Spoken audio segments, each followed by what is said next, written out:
तर प्रेक्षकांनो, छोट्या बयोची मोठी स्वप्न या मालिकेचा 3 सप्टेंबरचा भाग तुम्ही ऐकत आहात आणि आजच्या भागात तुम्हाला बघायला मिळणार आहे की इराला साप चावलाय आणि विशालने बयोला हा हा ना ना करता करता प्रपोज पण करून टाकलाय।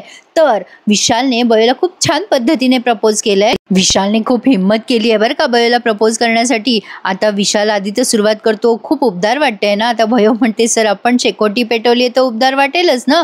मग आता शेवटी विशाल तिच्या डोळ्यात डोळे घालून म्हणतो, सरस्वती, काही माणसं आपल्या आयुष्यात येतात, ती काय येतात कशासाठी येतात हे आपल्याला कळत नाही ग। म्हणजे याचा अर्थ आपल्याला तेव्हा नाही कळत, पण आपल्याला फक्त तेवढंच जाणवत असतं की ती व्यक्ती आपल्या आयुष्यात आल्यानंतर आपलं सगळं आयुष्य खूप सुंदर होत असतं। माझ्यासाठी ती व्यक्ती तू आहेस ग सरस्वती। तू माझ्या आयुष्यात आलीस आणि मला मैत्रीचा नवा अर्थ कळाला। आपण एकमेकांची काळजी घ्यायला लागलो।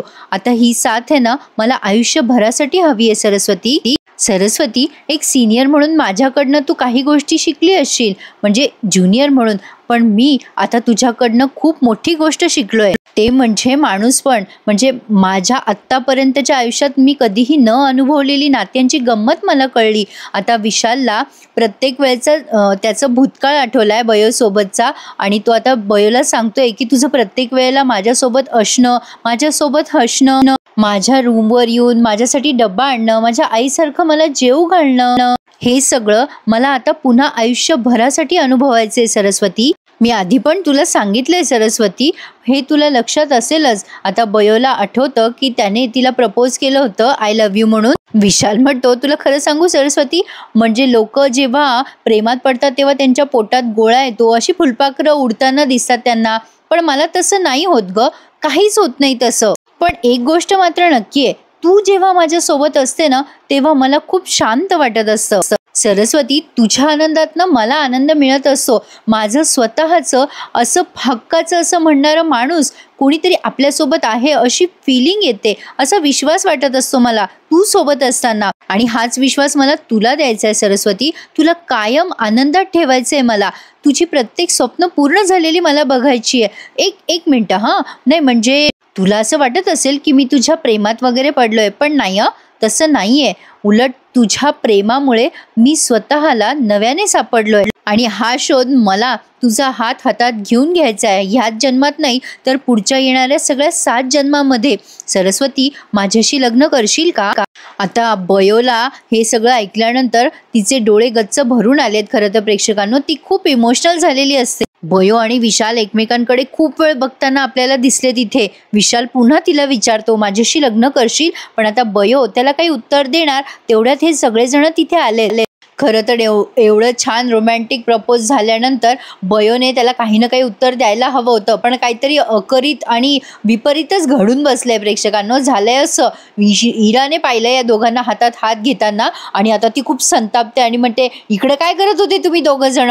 विशाल आणि बयो आता इराच्या समोर जातात, म्हणजे या सगळ्या गावकऱ्यांच्या समोर, आणि आता ही बयो म्हणते, बघ मला विश्वास होताच इरा, तू तुझी लिडरशिप अगदी चोख पार पाडशील। माझा रवळनाथावर पण विश्वास होता, तू शेवटी आम्हाला शोधून काढलंसच। आता हा आरव म्हणतो, विशाल सर तुम्ही इकडे कसे काय फसलेत दोघं जण? तुम्ही तर ग्रामपंचायत शोधायला निघाले होतात ना? आता विशाल झालेला सगळा प्रकार सांगतो, अरे हो मी तेच तर शोधायला गेलो होतो, पण एका माणसाने माझा रस्ता चुकवून दिला रे। या इराचा खरं तर खूप संताप झालेला असतो प्रेक्षकांनो। इरा आता त्या बयोला म्हणते, तुला कसं कळलं ग विशाल सर या दिशेने आलेत ते? आता ही बयो सांगते, अगं मी फोन केला विशाल सरांना, तेव्हा त्यांनी सांगितलं मला मी एकटाच आहे, मी हरवलाय। इरा आता अजून चिडते आणि म्हणते, खोटं बोलतेस ना? अगं तू इथे राहून इथे शेकोटीचा आनंद घेतीये, मजा करतीये। आम्ही तुला आणि विशाल सरांना शोधण्यासाठी कॅम्प सोडून इथे आलोय। हे सगळं मुद्दाम घडवून आणलं तू। तुला माझी लिडरशिप कशी वाईट आहे हे दाखवायचं होतं ना? बोल नको एक शब्द पण। तुला मुद्दाम सगळं करायचं होतं हे मला त्रास व्हावा म्हणून तू मुद्दाम केलंयस हे सगळं, मुद्दाम करतेस बयो तू हे। आता विशाल चिडतो आणि म्हणतो, ए इरा एक मिनिट थांब जरा, आम्ही दोघं जण रस्ता चुकलोय, यात कोणाचा दोष असणार आहे? हे घडून गेलंय फक्त, दॅट्स इट, चुकून घडलंय हे सगळं। आता लगेच इरा म्हणते, तू हिची का बाजू घेतोयस विशाल? आता ते ग्रामपंचायतले सरपंच म्हणतात, अरे पोरांनो तुम्हाला काय बोलायचं असेल ना ते तिकडे गावात जाऊन बोला, आता आधी चला या जंगलातून लवकर। बयो म्हणते, आधी ती शेकोटी विझवायला हवी। ते सरपंच आता त्यांच्या कुठल्या तरी एका माणसाला सांगतात, ए पोरांनो, ती शेकोटी विझवा आणि चला आता लवकर इथून. आता जंगलामध्ये हिंस्र प्राणी फिरत असतात, त्यामुळे यांनी सांगितलं की लवकर चला इथून. आता इकडे गौतमी वैतागलेली असते, सगळा प्लॅन फ्लॉप झाला, असं झालं तसं झालं, आज चांगलं काम होणार होतं माझं, तो शुभंकर मध्येच कडमडला. मग आता रमाकांत म्हणतो, वहिनींनू ते काही असू द्या, पण आता मी हॉस्पिटलमध्ये जाणार नाहीये, आज मी मरता मरता वाचलो, मला शुभूदादाने तिथे बघितलं असतं तर. आता गौतमी म्हणते, रमाकांत भाऊजी उगाचच फालतू कारणं देऊ नका, तुम्हाला काय प्रॉब्लेम आहे हो दवाखान्यात जायला. आता हा रमाकांत म्हणतो, नाही हो वहिनी, माफ करा मला, मी नाही जाणार. आता ही गौतमी म्हणते, ते काही नाही, तुम्हाला दवाखान्यात जावंच लागेल, त्या बयोचा बंदोबस्त करायचा असेल तर तुम्हाला तिथे जाऊन तिच्यावर लक्ष ठेवावंच लागणार आहे, मला कारण देऊ नका. रमाकांत म्हणतो, असं काय करता वहिनीनू, सोडा ना हो मला नाही जायचंय त्या दवाखान्यात. तेवढ्यात गौतमीला पोटेचा फोन येतो. आता गौतमीला वाटतं कसं काय फोन आला यांचा. गौतमी फोन उचलते. मग पोटे सर म्हणतात, अहो गौतमी मॅडम, शुभंकर सर बाहेर गेलेत आता. गौतमी म्हणते, काय, कुठे गेले एवढ्या रात्रीचं शुभू.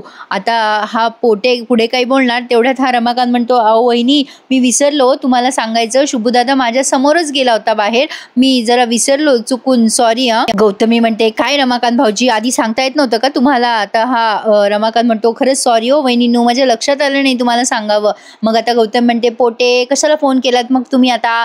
पोटे सर म्हणतात, अहो गौतमी मॅडम, चांगली संधी आहे, आपलं काम करून टाकायचं का आता, रात्रीची वेळ आहे, कोणाला काही कळणार पण नाही. पण गौतमी म्हणते, नाही नाही पोटे, मला आता ती रिस्क घ्यायची नाहीये, आपण नंतर बघू हे सगळं. पण पोटे म्हणत असतो, मॅडम विचार करा, चांगली संधी आहे, पुन्हा पुन्हा येणार नाही. पण गौतमी म्हणते, नाही म्हणलं ना पोटे, ठेवा आता फोन. मग आता पोटे सर फोन ठेवून देतात. पण आता गौतमी आणि रमाकांत दोघंही विचार करतात की हा शुभंकर एवढ्या रात्रीचा कुठे गेला असेल. पण आता प्रेक्षकांनो, या गौतमीला काही माहित नाहीये. आता बघा पुढे इराला कसा साप चावला जंगलामध्ये, ते इराचा आधीच संताप झालेला असतो, बयो विशाल सोबत काय करते म्हणून. आता ती या सगळ्या ग्रुपला सोडून एकटीच पुढे चाललेली असते जंगलामध्ये, म्हणजे परतीच्या मार्गावर. बयो म्हणत असते, इरा अगं अशी झप पुढे चालू नकोस, अगं एकटी काय चालली आहे, जंगल आहे, असं साप बिपाला मध्ये तर घाबरशील ना तू.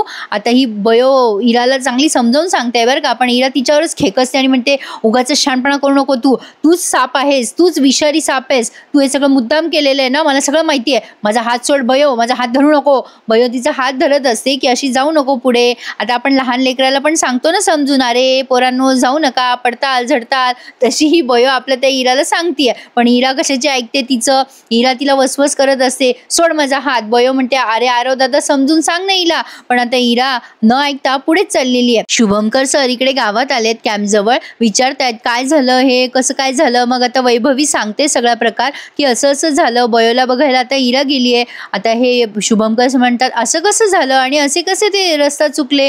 वैभवी सांगते, तेच तर कळत नाहीये ना, आम्ही जाणार होतो त्यांच्यासोबत, पण इथे पेशंट पण आहेत आणि इराने सांगितलं की तुम्ही इथे थांबा आणि आम्ही त्यांना जाऊन शोधून आणतो. आता ते गेलेत तिकडे त्यांना शोधायला. आता शुभंकर सर खूप वैतागतात आणि विचारतात, असं कसं झालं हे सगळं आणि वगैरे वगैरे.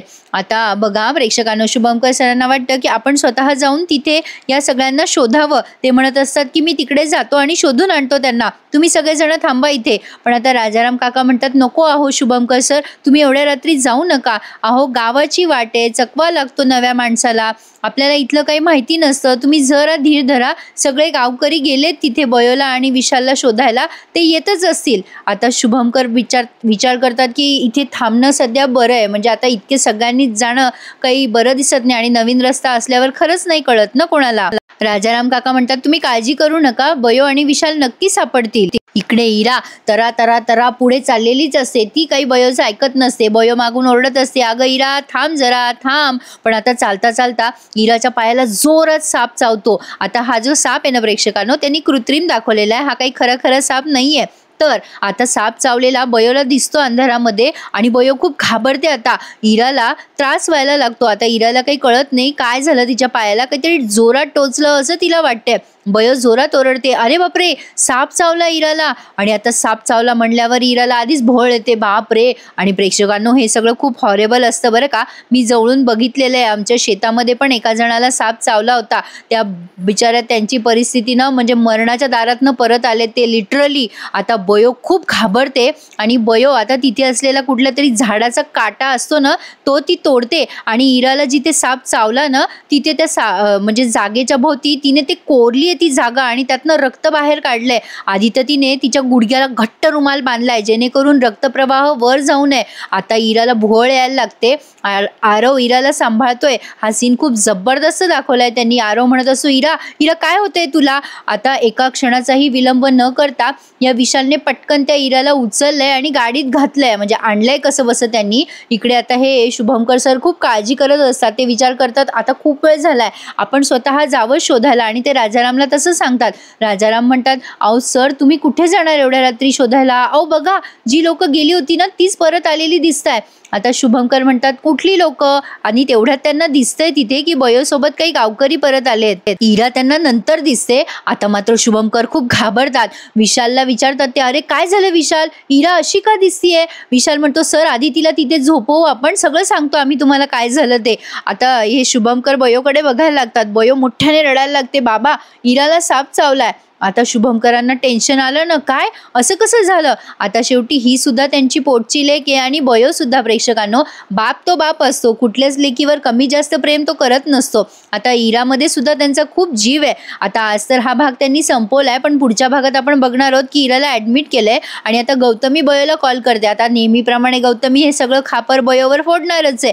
गौतमीला बयो काही सांगणार तेवढ्यात तिला इराचं ते सगळं दिसतंय, म्हणजे इराचे आता सगळे ते लाईन्स सरळ झालेले दिसताय बयोला आणि बयो खूप घाबरते. पण टेन्शन नका घेऊ, मी यांचा एक प्रोमो पाहिलाय. इरा अगदी छान बरी होतीये आणि हे सगळे गणपतीच्या सेलिब्रेशनसाठी गावाला जाणार आहेत. हा, पण नक्की काय आहे काय नाही एक्झॅक्टली ते तुम्हाला येणाऱ्या भागांमध्ये कळेलच. पण तुम्हाला टेन्शन येईल म्हणून मी आधीच सांगितलं की इरा अगदी छान बरी होणार आहे. आजचा भाग छानच होता. आवडला ना तुम्हाला? एवढ्या रात्रीचा रिव्ह्यू देते मी तुम्हाला न चुकता. कधी कधी होतो उशीर, दुसऱ्या दिवशी देते, पण प्लीज तुम्ही लाईक करायला विसरू नका जेणेकरून मला माझ्या रिव्ह्यू दिल्याचं काहीतरी फळ मिळेल. So please subscribe my channel, enjoy my reviews and like my channel. धन्यवाद.